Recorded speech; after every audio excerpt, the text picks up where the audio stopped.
adanya asas diskresi dari satu lembaga negara, di dalamnya lembaga kepolisian, sebagaimana dimuat serta diatur dalam KUH pidana dan Undang-Undang Nomor 2 Tahun 2002 tentang Kepolisian Negara Republik Indonesia pada pasal 16 dan pasal 18, bahwa diskresi adalah kebijakan dari pejabat negara dari pusat sampai daerah yang intinya membolehkan pejabat publik melakukan sebuah kebijakan yang melanggar undang-undang dengan 3 syarat. Jadi pejabat publik itu boleh melanggar undang-undang tapi dengan persyaratan yang harus dipenuhi itu demi kepentingan umum, masih dalam batas wilayah kewenangannya, dan tidak melanggar asas-asas umum pemerintahan yang baik.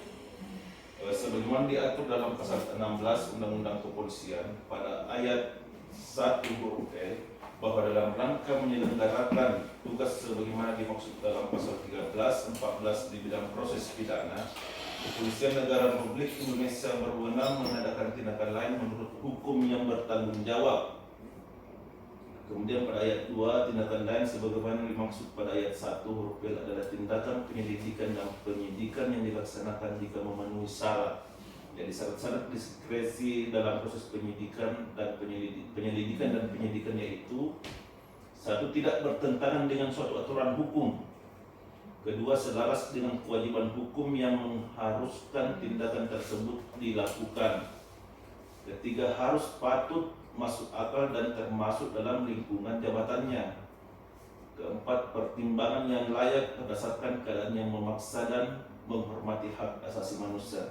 Jadi itulah alasan-alasan untuk dilegalkannya dilakukan diskresi kepolisian menurut Undang-Undang Kepolisian. Diskresi kepolisian pada dasarnya merupakan kewenangan kepolisian bersumber pada asas kewajiban umum kepolisian, yaitu asas yang memberikan kewenangan kepada pejabat kepolisian untuk bertindak atau tidak bertindak menurut penilaian sendiri dalam rangka kewajiban umumnya menjaga, memelihara ketertiban dan menjamin keamanan umum. Diskresi kepolisian di Indonesia secara yuridis diatur pada pasal 14 Undang-Undang Nomor 2 Tahun 2002, yaitu untuk kepentingan umum pejabat kepolisian negara Republik Indonesia dalam jadi dilanjutkan pada pasal 14 Undang-Undang Nomor 2 Tahun 2002, yaitu untuk kepentingan umum pejabat kepolisian negara Republik Indonesia dalam melaksanakan tugas dan wewenangnya dapat bertindak menurut penilaiannya sendiri.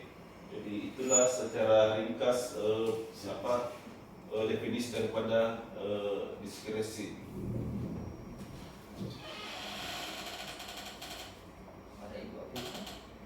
Iya, masukin Pak.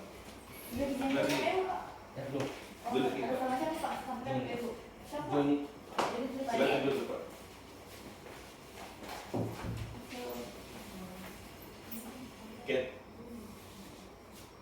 Penggunaan asas diskresi memiliki kaitan yang erat dengan asas-asas yang lain yang digunakan dalam membuat keputusan, yaitu asas yuriditas, yaitu setiap tindakan pejabat administrasi negara tidak boleh melanggar hukum, harus sesuai dengan keadilan dan kepatutan.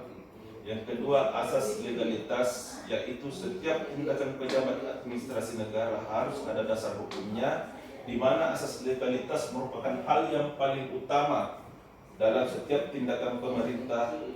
Jadi penggunaan asas diskresi oleh polisi harus diperhatikan asas legalitas dan asas yuriditas. Jadi asas legalitasnya diskresi kepolisian itu ada 2. Yang pertama diatur dalam KUHP, yang kedua diatur dalam Undang-Undang Tahun 2002 tentang Kepolisian Negara Republik Indonesia. Terkait dengan hal tersebut, kemarin ada di sempat kita memperbincangkan tentang masalah kelalaian dalam tindakan diskresi kepolisian. Jadi dalam kesempatan ini saya akan mencoba mengangkat rumusan masalah.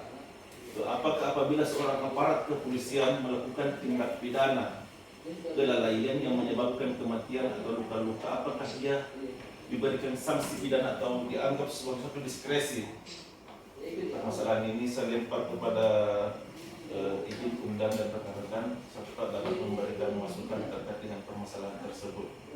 Bisa juga ada pertanyaan. Apakah apabila seorang aparat kepolisian melakukan tindak pidana kelalaian, jadi ini lalai dalam hubungannya terkait di pasal 359 atau 360 KUHP itu menyebabkan kematian atau luka, apakah dia diberikan sanksi pidana atau dianggap sebagai suatu diskresi? Enggak. Silakan. Oke, untuk pemberian materi saya menjawab. Jadi untuk seorang personil kepolisian yang dimana telah dinyatakan melakukan suatu tindak pidana, dalam hal ini adalah pasal kelalaian diatur dalam pasal 359, 360 KUHP. Tentunya berbicara tentang pidana, maka anggota kepolisian itu sendiri bisa ditindak berdasarkan daripada peradilan umum, karena kepolisian memang sudah tunduk kepada peradilan umum. Jadi tetap sama dengan masyarakat lainnya, yaitu pasal kelalaian. Contohnya pasal 359, karena lalainya menyebabkan orang lain meninggal dunia atau sehingga melanggar pasal 359. Intinya adalah bisa dikenakan sanksi berdasarkan peradilan umum. Terima kasih, Pak. Baik, terima kasih. Jadi pada intinya berlaku asas equality before the law, kesamaan kedudukan di depan hukum. Jadi meskipun polisi kalau melakukan tindak pidana meskipun melekat padanya wewenang diskresi, tapi apabila diskresi tersebut melampaui batas kewenangan atau tidak memenuhi syarat-syarat yang ditetapkan dalam undang-undang, itu dapat dikenakan sanksi pidana. Terima kasih, Komandan. Mungkin saya Pak Dokter mau memberikan masukan pendapat. Ya, terkait dengan diskresi, kasusnya itu terjadi apa? Ilyas apa? Barada Ilyas kan? Barada Ilyas. Dia kan dapat ponis London ya. Maksudnya dari 12 tahun menjadi 1,6 bulan. 1 tahun 6 bulan. Karena adanya keadaan penekanan dipaksa oleh pimpinan untuk melakukan suatu pembunuhan. Apakah itu termasuk diskresi? Jadi dia dalam tekanan begitu, dia bisa lolos, maksudnya dia bisa meringan hukumannya, atau dia sebagai pelawak justice. Kalau kita mencermati mengikuti dari perjalanan peradilan dalam kasus FS tersebut, itu salah satu yang menjadi pertimbangan hakim dalam menetapkan putusan bahwa dijatuhi hukuman ringan karena dianggap sebagai justice kolaborator. Jadi mungkin di luar daripada lingkup diskresi, atau mungkin masih ada yang lain. Terus dalam demo misalnya kita ada kemacetan begitu, terus polisi diturunkan untuk menertibkan di situ, di area situ, misalnya di depan jalan raya gitu, terus menghambat pengguna jalan, terus polisi menembakkan gas air mata untuk kepentingan umum itu.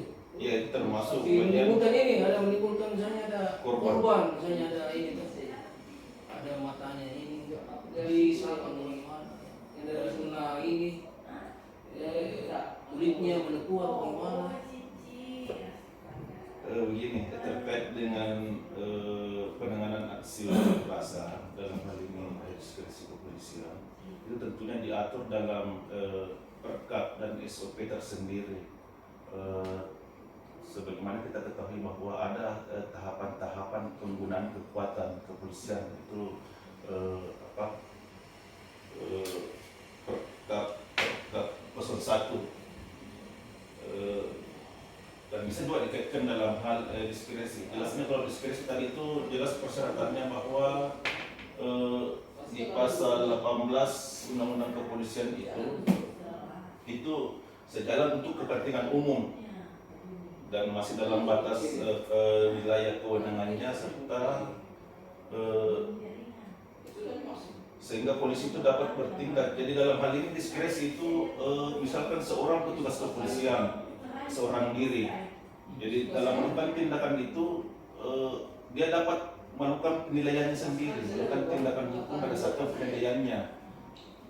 Dari penilaian itulah tadi ada 3 persyaratan yang perlu dipenuhi atau ada 4 berdasarkan pasal 18 Undang-Undang Nomor 2 Tahun 2002. Saya kira sudah cukup atau masih ada tambahan lain? Baik, saya katakan dengan diskresi kepolisian. Untuk diskresi kepolisian ini memang untuk setiap anggota memang sudah diberikan suatu hak, yaitu mulai dari pangkat tamtama sampai pangkat jenderal itu diberikan wewenang untuk bisa dapat melihat situasi di lapangan, tindakan apa yang harus dilakukan, namun tidak menimbulkan suatu problem, artinya menyelesaikan masalah tanpa menimbulkan masalah baru untuk pengambilan kebijakan. Contohnya tadi seperti Pak untuk kaitannya dengan lalu lintas, ada seorang pengendara sepeda motor yang tidak menggunakan helm, tapi mereka ada di tengah-tengah konvoi bersama dengan temannya, konvoi ada 50 ke atas. Lalu petugas itu bisa mengambil suatu diskresi. Yang sebenarnya kan tidak menggunakan helm adalah pelanggaran lalu lintas. Tapi kita harus berpikir bahwa apabila kita tindak di lapangan dengan menggunakan tilang atau segala macam, maka akan menimbulkan dampak yang sangat berbahaya baik terhadap petugas itu sendiri, bahkan bisa menurunkan citra kepolisian karena tidak seimbang antara petugas dengan pelanggan yang akan kita tindak. Jadi kebijakan yang langkah yang terbaik yang harus dilakukan akan diberikan kepada setiap anggota. Saya kira demikian Pak untuk secara profesional tentang diskresi. Baik, jadi kesimpulannya itu seperti itu bahwa kewenangan yang melekat pada anggota Polri untuk melakukan tidak melakukan suatu tindakan berdasarkan penilaiannya sendiri. Baik, saya kira sudah cukup. Mohon maaf atas kekurangan. Saya akhiri dengan ucapan Alhamdulillahirrahmanirrahim. Assalamualaikum warahmatullahi wabarakatuh. Waalaikumsalam. Diskresi. Diskresi dong.